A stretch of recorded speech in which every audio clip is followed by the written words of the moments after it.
Headlock Escapes. Very practical. If you happen to get into a real situation, a real grappling situation, whether that's a fight or a backyard tussle when people have had too much beer at the barbecue, it is very common for people to grab your head and try to crush it.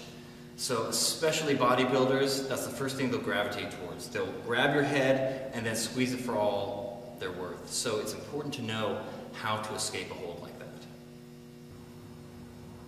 TJ has me in a headlock. Now I need to use all the tools at my disposal. So because he's not grabbing my arm as if he would in a kesagatame or a scarf hold, I have this available.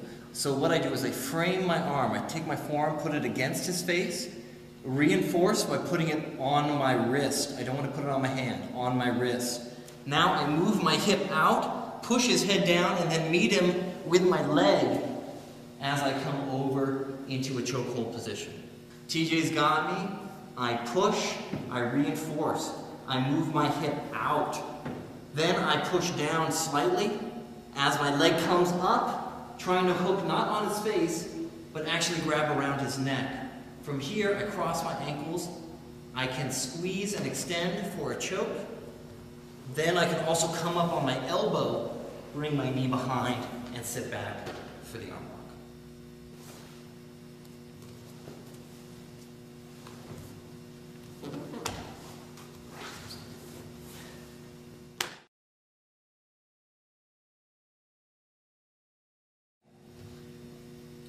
TJ has me in the headlock.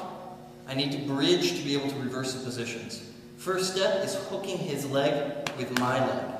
So I come close to him, hook his leg so he's not able to escape, take my foot, bridge as my shoulder bridges up.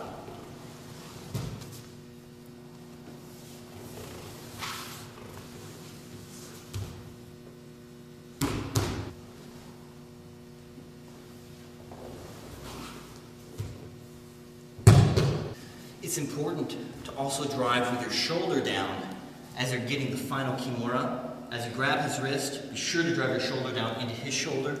It's always two-way motion that makes the lock effective.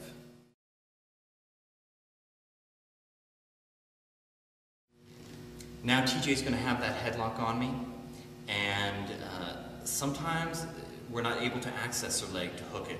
So what we want to do is just turn over. We don't want to be on our back. We need to get control of that elbow, turn over to our knees, and then dump our opponent exactly where we were.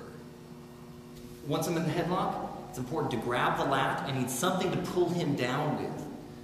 I move my hips away, kick my leg up, pull my elbow in.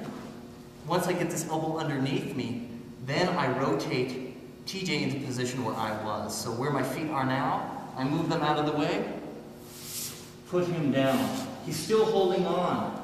I clear, put my leg over, forearm on the face, try to touch the ground here. Once that pops out, I have the arm, and they can swing right to the elbow.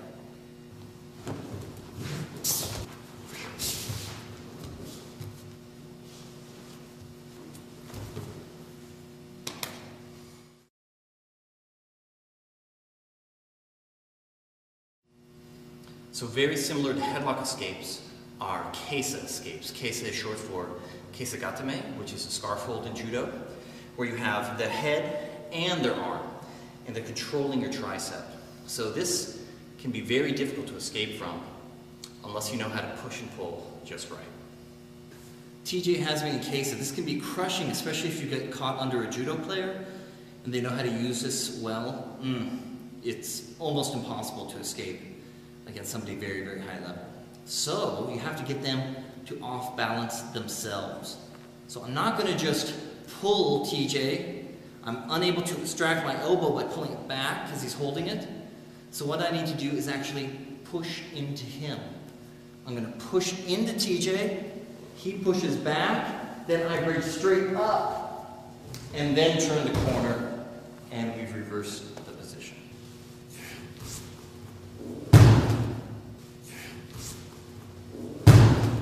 I want to take a second and talk about bridging.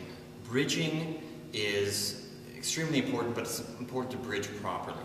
I don't want to do a directly lateral bridge where if I'm on my back, I'm pulling him over to the side. A lot of torsional stress here, you can really mess up your ribs. Trust me on that.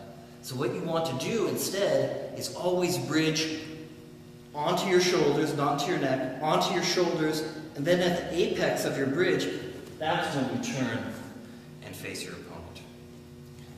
So it's important to not pull sideways, but always off-balance their weight. Imagine their weight is here. As you bridge up, gravity takes over, it slides it down toward your chest.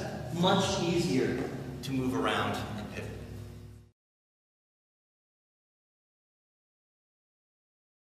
Here I am in the wrestler's cradle. Not so good. He's hooking a leg. I can't turn into him. I can't do a side mount escape from here. It's not going to work. So what I need to do is double up my power. I need to cross my ankles, push on my knee, and then reinforce my palm with my other palm. So I'm here. Now, if I just push, it's not going to be enough. I need a little bit of surprise. I need a little bit of rhythm. So I might go bop, bop, bop.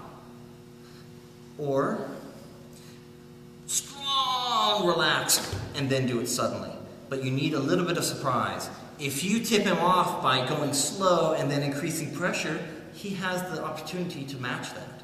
So here, pressure, relax, pressure.